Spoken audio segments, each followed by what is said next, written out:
हमारे इस चैनल मैथिली गंगा को लाल बटन दबाकर सब्सक्राइब करें व घंटी के निशान का बटन दबाएं ताकि सभी नए वीडियो आप तक तुरंत पहुंचे बिल्कुल मुफ्त।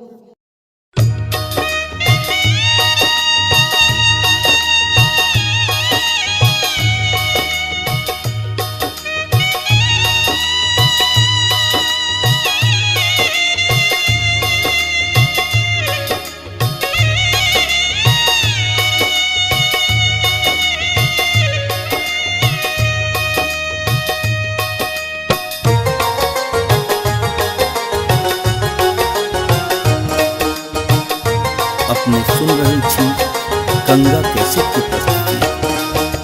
राजा जनक जी के बाग में,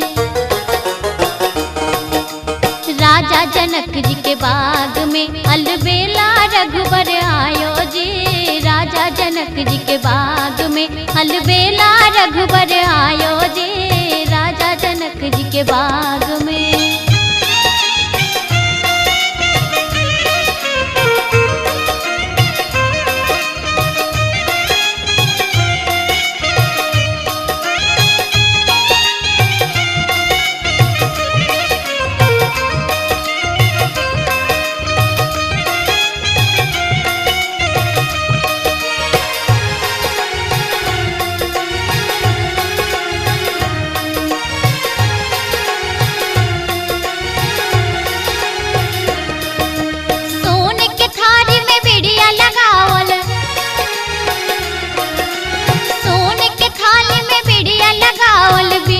चभन आयो जी। राजा जनक जी के बाग में अलबेला रघुबर आयो जी।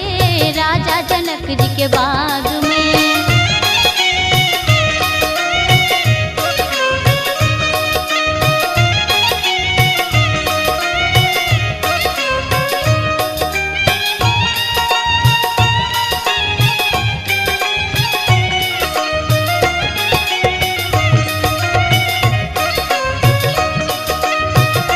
अपने सुन रहे छी गंगा कैसेट की प्रस्तुति।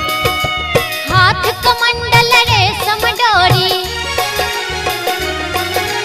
हाथ कमंडल रेशम डोरी गिरजा पूजन आयो जी। राजा जनक जी के बाग में अलबेला रघुबर आयो जी। राजा जनक जी के बाग में